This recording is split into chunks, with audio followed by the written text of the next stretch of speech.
नमस्कार दोस्तों, मैं आपका दोस्त अशोक अपने YouTube चैनल अशोका हिंदुस्तान में बहुत बहुत स्वागत करता हूं। दोस्तों हम पढ़ रहे हैं भारतीय इतिहास, और भारतीय इतिहास का हम आज जिस टॉपिक की शुरुआत कर रहे हैं वो है गुप्त साम्राज्य। तो मौर्य वंश हमने कंप्लीट कर लिया, मौर्योत्तर वंश है वो कंप्लीट कर लिया। अब हम गुप्त साम्राज्य की ओर बढ़ते हैं और गुप्त साम्राज्य को बहुत ही अच्छे विस्तार से देखते हैं। तो बिना कुछ देरी किए शुरुआत करते हैं दोस्तों गुप्त साम्राज्य की। गुप्त साम्राज्य। मौर्य साम्राज्य के पतन के बाद भारत की राजनीतिक एकता समाप्त हो गई। यानी मौर्य साम्राज्य था तब तक भारत की क्या थी? राजनीतिक एकता थी, यानी एक छत्र के अधीन भारत था। इस बीच कुषाण वंश, सातवाहन वंश ने क्रमशः उत्तरी और दक्षिणी भारत में स्थिरता लाने का प्रयास किया। यानी मौर्य साम्राज्य के बाद में कौन आए? कुषाण वंश और सातवाहन वंश आए, जिन्होंने क्या उत्तर और दक्षिण भारत में क्या किया? स्थिरता लाने का, यानी स्टेबिलिटी लाने का प्रयास किया। चौथी शताब्दी के प्रारंभ में पूर्वी भारत में एक नए राजवंश का उदय हुआ जो गुप्त वंश के नाम से जाना जाता है। चौथी शताब्दी में गुप्त वंश का है वो प्रारंभ होता है। गुप्त समुदाय कुषाणों के संबंध थे। ये इंपॉर्टेंट है, आपको याद यहाँ से ये रखना है कि गुप्त है वो किसके संबंध थे? तो कुषाणों के संबंध थे। ये प्रश्न यहाँ से याद रखना है। गुप्तों की उत्पत्ति से संबंधित प्रश्न बड़ा विवादास्पद है। वज्जिका द्वारा लिखित है कीर्तिकौमुदी। अब ये नाटक कीर्तिकौमुदी किसका है? वज्जिका का। इसमें नाटक में क्या है कि लिच्छवियों को मलेच्छ कहा गया है। जो लिच्छवी थे उनको मलेच्छ कहा गया है और चंद्रगुप्त प्रथम को कार्स्कर कहा गया है। तो वज्जिका की कीर्तिकौमुदी है, उसमें लिच्छवी है उनको मलेच्छ कहा गया है और चंद्रगुप्त प्रथम को कार्स्कर कहा गया है। चंद्रगोबिन के व्याकरण में गुप्तों को जाट या जट कहा गया है। तो गुप्तों को जाट किस में कहा गया है? चंद्रगोबिन के व्याकरण में कहा गया। गुप्तों की उत्पत्ति के बारे में विभिन्न विद्वानों के अलग अलग मत हैं। विद्वान, ये इंपॉर्टेंट है, आपको याद रखना है, विद्वान और मत, किस विद्वान ने क्या मत दिया है। तो केपी जायसवाल है ना, उन्होंने शूद्र कहा है। गुप्तों को क्या कहा है? शूद्र। केपी जायसवाल ने क्या कहा? शूद्र। एलन अल्तेकर, रोमिला थापर ने वैश्य कहा है। एलन अल्तेकर, रोमिला थापर ने क्या कहा है? वैश्य कहा है। हेमचंद्र राय चौधरी ने क्या कहा है? ब्राह्मण कहा है। रमेश चंद्र मजूमदार ओझा ने इनको क्षत्रिय बताया है। तो केपी जायसवाल ने शूद्र कहा है, एलन अल्तेकर, रोमिला थापर ने वैश्य बताया है, हेमचंद्र राय चौधरी ने ब्राह्मण बताया है और रमेश चंद्र मजूमदार और ओझा ने क्षत्रिय बताया है। ये मत आपको याद रह जाएंगे ना कि गुप्तों की उत्पत्ति है वो कैसे हुई। तो केपी जायसवाल क्या कहते हैं? शूद्रों से हुई। एलन अल्तेकर, रोमिला थापर क्या कहती है कि वैश्यों से हुई। और हेमचंद्र राय चौधरी बताता है कि ब्राह्मणों से हुई। रमेश चंद्र मजूमदार ओझा बताते हैं कि क्षत्रियों से इनकी उत्पत्ति हुई। चंद्रगुप्त द्वितीय की पुत्री प्रभावती गुप्ता ने अपने पुना ताम्रपत्र में धारण गोत्र का उल्लेख किया है। तो पुना ताम्रपत्र किसका है? प्रभावती गुप्ता का, जो क्या थी? चंद्रगुप्त द्वितीय की पुत्री थी। और उसमें गुप्तों को क्या बताया गया है? धारण गोत्र का उल्लेख किया है। धारण गोत्र थे, यह गोत्र उसके पिता का ही होगा क्योंकि उसके पति वाकाटक नरेश रुद्रसेन द्वितीय विष्णुवर्धी गोत्र के ब्राह्मण थे। यानी इससे आइडिया लगता है कि उसके पिता का ही होगा, जो चंद्रगुप्त द्वितीय था उनका भी है ना धारण गोत्र, क्योंकि उनके जो पति थे वो तो वाकाटक नरेश रुद्रसेन द्वितीय जो विष्णुवर्धी गोत्र के ब्राह्मण थे। तो गुप्तों का आदि पुरुष श्रीगुप्त था, उसका पुत्र घटोत्कच था। तो गुप्तों की उत्पत्ति शुरुआत किससे मानी जाती है? श्रीगुप्त से, और उसका पुत्र था घटोत्कच। स्कंदगुप्त के सुपिया या रीवा के लेख में गुप्त वंश को घटोत्कच वंश कहा गया है। अब है चंद्रगुप्त प्रथम। 320 ईस्वी से 335 ईस्वी के बीच का शासन पीरियड है वो है चंद्रगुप्त प्रथम का। चंद्रगुप्त प्रथम ने गुप्त वंश को एक शक्तिशाली राज्य के रूप में प्रतिष्ठित किया। इसे गुप्त वंश का वास्तविक संस्थापक माना जाता है। तो चंद्रगुप्त प्रथम ने गुप्त वंश को एक शक्तिशाली राज्य के रूप में प्रतिष्ठित किया है। और गुप्त वंश का वास्तविक संस्थापक भी किसे माना जाता है? चंद्रगुप्त प्रथम को माना जाता है। और गुप्त वंशावली में चंद्रगुप्त प्रथम का पहला शासक था, यानी गुप्त वंश का पहला शासक चंद्रगुप्त था जिसने महाराज धीराज की उपाधि धारण की थी। तो पहला शासक जिसने महाराजा धीराज की उपाधि धारण की वो है चंद्रगुप्त प्रथम। श्रीगुप्त ने महाराज की उपाधि धारण की थी। इससे पहले जो श्रीगुप्त था उसने केवल महाराज की उपाधि धारण की थी। इसने एक नए संवत गुप्त संवत जो 319 ईस्वी और 20 ईस्वी में चलाया। तो गुप्त संवत की शुरुआत किसने की? चंद्रगुप्त प्रथम ने। कब की? 319-20 ईस्वी में। इसने लिच्छवी राजकुमारी कुमार देवी से विवाह किया। चंद्रगुप्त प्रथम ने किससे विवाह किया था? लिच्छवी राजकुमारी थी कुमार देवी। चंद्रगुप्त प्रथम कुमार देवी प्रकार के सिक्कों से विवाह की पुष्टि होती है। चंद्रगुप्त कुमार देवी प्रकार के सिक्कों से इस विवाह की पुष्टि होती है। समुद्रगुप्त जिसका टाइम पीरियड था 335 से 375 ईस्वी में। समुद्रगुप्त के समय गुप्त साम्राज्य का वास्तविक सर्वाधिक विस्तार हुआ। यानी वास्तविक शासक कौन? चंद्रगुप्त प्रथम। और सर्वाधिक विस्तार किसके समय हुआ? समुद्रगुप्त के समय में। इसकी विजयों का जो उल्लेख है वो हरिसेन की प्रयाग प्रशस्ति से मिलता है। प्रयाग प्रशस्ति किसकी है? हरिसेन की। और इसमें समुद्रगुप्त की विजयों का उल्लेख मिलता है। उसने आर्यवर्त के प्रथम युद्ध में अच्युत, नागसेन और कोतगुल्ज नामक राजाओं को पराजित किया था। आर्यवर्त का जो प्रथम युद्ध हुआ था उसमें समुद्रगुप्त ने अच्युत, नागसेन, कोतगुल्ज नामक राजाओं को हराया था। दक्षिणापथ के युद्ध में समुद्रगुप्त ने 12 राजाओं को पराजित किया था।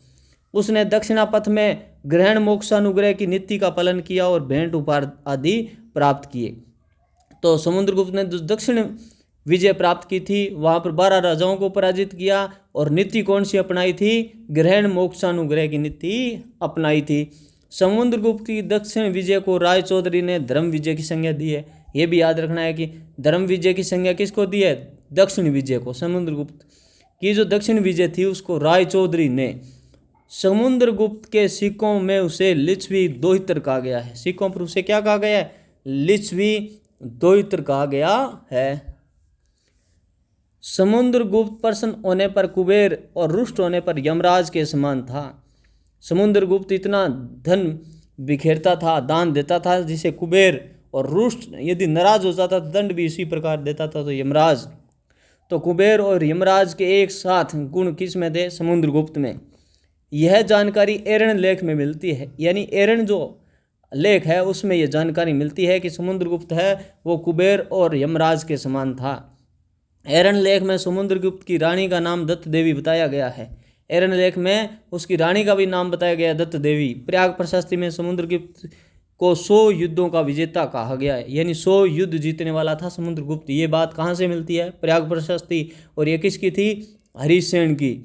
समुद्रगुप्त की 6 प्रकार की स्वर्ण मुद्राएं प्राप्त हुई है। यानी 6 प्रकार की सोने की मुद्राएं प्राप्त हुई है समुद्रगुप्त की, जिसमें गरुड़ प्रकार है, धनुर्धारी प्रकार है, परशु प्रकार, अश्वमेघ प्रकार, व्याघ्र हनन प्रकार और वीणावादन प्रकार है। तो ये धनुर्धारी है, इसके मुख्य भाग पर अप्रतिरथ उपाधि अंकित थी।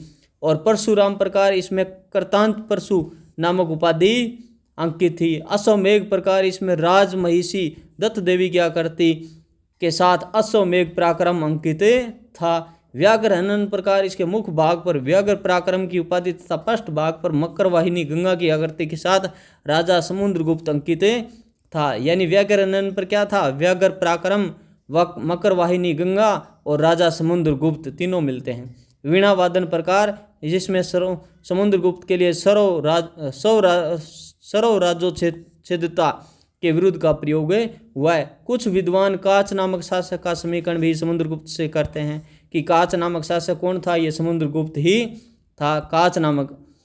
तो प्रयाग प्रशस्ति की 19वीं और 20वीं पंक्ति में दक्षिणापथ के 12 राज्यों का उल्लेख मिलता है। राजा और राज्यों का उल्लेख, यानी प्रयाग प्रशस्ति की जो 19वीं और 20वीं पंक्ति है, कौन सी? 19वीं और 20वीं पंक्ति है, उसमें दक्षिणापथ के 12 राजाओं के और उनके राज्यों की जानकारी मिलती है। आर्यावर्त के द्वितीय युद्ध में समुद्रगुप्त ने 9 राजाओं को पराजित किया था। आर्यावर्त का जो द्वितीय युद्ध हुआ उसमें समुद्रगुप्त ने 9 राजाओं को पराजित किया। प्रयाग प्रशस्ति की 21वीं पंक्ति में 9 राजाओं का उल्लेख है। तो प्रयाग प्रशस्ति की 21वीं पंक्ति में क्या उल्लेख है?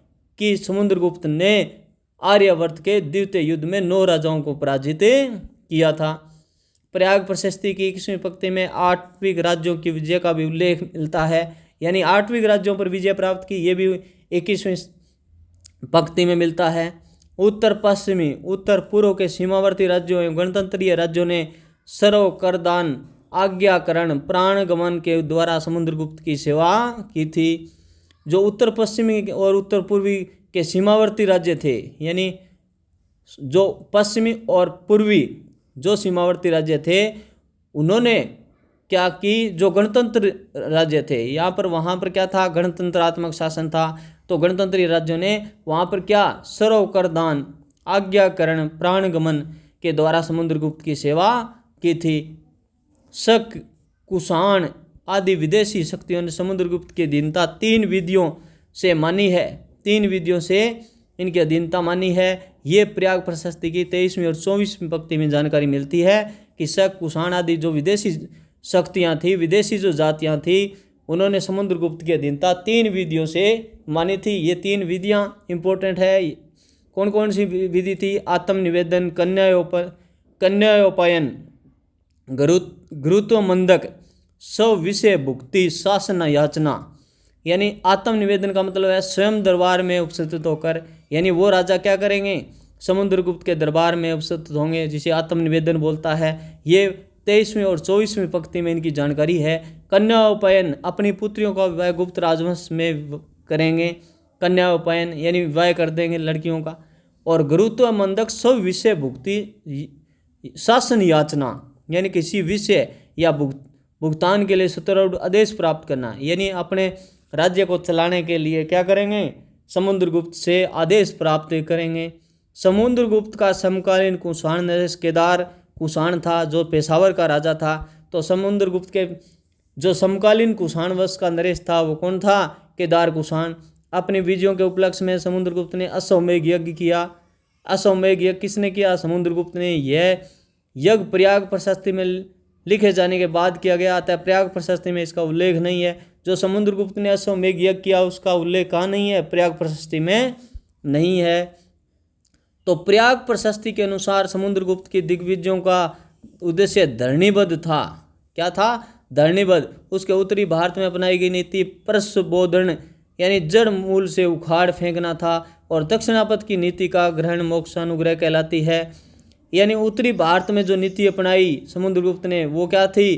परशुबोधन। इसका मतलब है जड़ मूल से उखाड़ फेंकना। यानी उत्तरी भारत के राज्यों को क्या किया उसने? पूरी तरह नष्ट कर दिया उनके राज्यों को और अपने अधीन कर लिया। और दक्षिणापथ की जो नीति अपनाई थी वो थी ग्रहण मोक्षानुग्रह, यानी उनको अपने अधीन करके और छोड़ दिया कि अपना राज्य करो।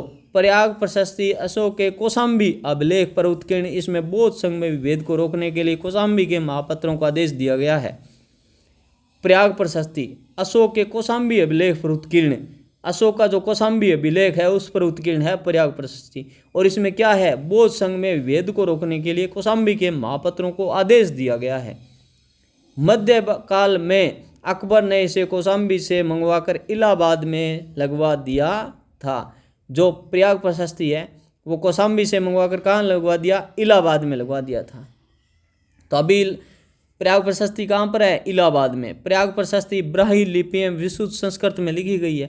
लिपि थी ब्राही और भाषा थी संस्कृत में लिखी गई है। यह गद्य पद्य जिसे चंपू शैली कहते हैं, दोनों में लिखा हुआ है। इसमें समुद्रगुप्त के अश्वमेध यज्ञ का उल्लेख नहीं है। ये बात याद रखनी है आपको कि प्रयाग प्रशस्ति में किसका उल्लेख नहीं है? समुद्रगुप्त के जो अश्वमेध यज्ञ किया उसका उल्लेख नहीं है। प्रयाग प्रशस्ति पर अकबर के दरबारी बिरबल का लेख और मुगल सम्राट जहांगीर का लेख भी मिलता है। याद रखना भाई, प्रयाग प्रशस्ति में क्या मिलता है? अकबर के जो दरबारी थे, कौन? बिरबल, जो सबसे पसंदीदा थे ना अकबर के, बिरबल, उसका उल्लेख, बिरबल का उल्लेख है, प्रयाग प्रशस्ति में नहीं है।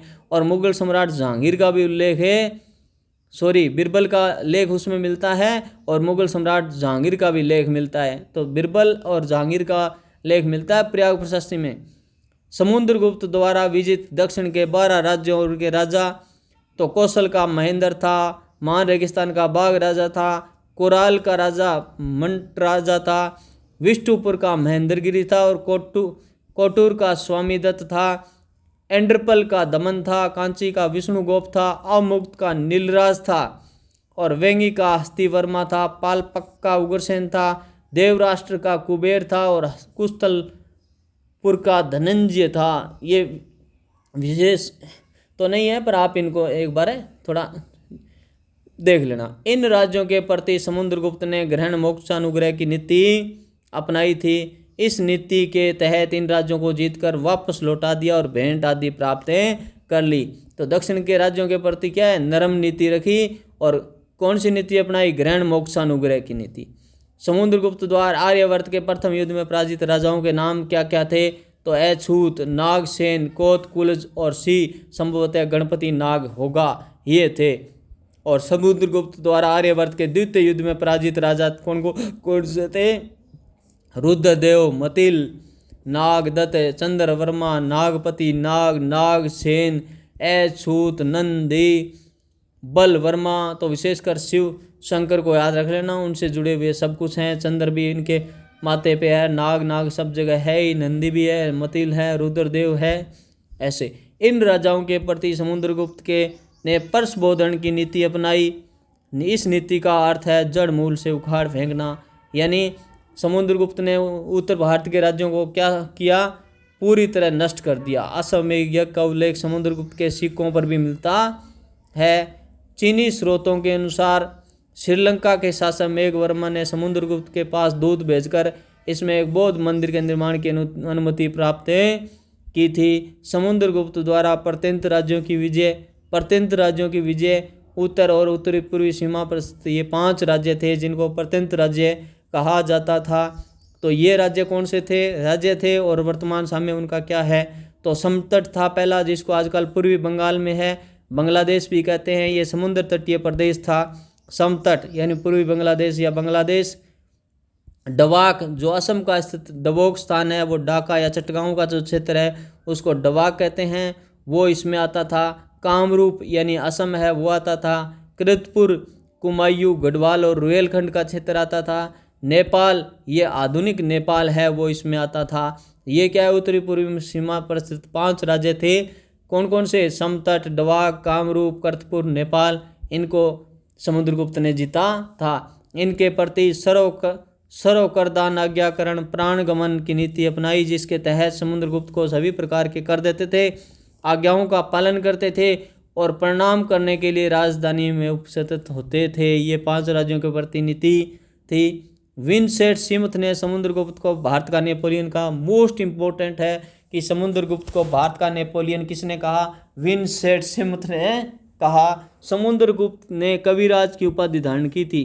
उसके सिक्कों पर उसे वीणा बजाते हुए दिखाया गया है। मोस्ट इंपॉर्टेंट है, ये भी याद रखना है कि समुद्रगुप्त को क्या सिक्कों पर क्या दिखाया गया है, वीणा बजाते हुए दिखाया गया है। समुद्रगुप्त इसका मतलब संगीत प्रेमी था। समुद्रगुप्त ने बौद्ध भिक्षु वसुबंधु को संरक्षण प्रदान किया था।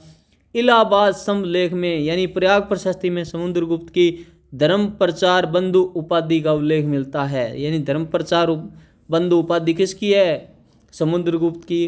प्रयाग प्रशस्ति के रचनाकार हरिसेन जब इसे स्तंभ पर उत्कीर्ण है वो तिलभट्ट ने कराया था। प्रयाग प्रशस्ति के रचनाकार कौन थे, हरिसेन थे, जबकि इसे स्तंभ पर उत्कीर्ण किसने लिखा, किसने रचना तो की हरिसेन ने प्रयाग प्रशस्ति की, लिखा किसने, तिलभट्ट ने लिखा था। समुद्रगुप्त की पश्चिमी व उत्तर पश्चिमी सीमा पर स्थित 9 गणराज्य कौन से थे। उत्तर पश्चिम सीमा पर 9 गणराज्य थे। मालव है, अर्जुनायन है, योध्य है, मद्रक है, आभीर, प्रार्जुन है, सनकी है, काक है, खारपरिक है। ये 9 राज्य उत्तर पश्चिमी सीमा पर स्थित थे।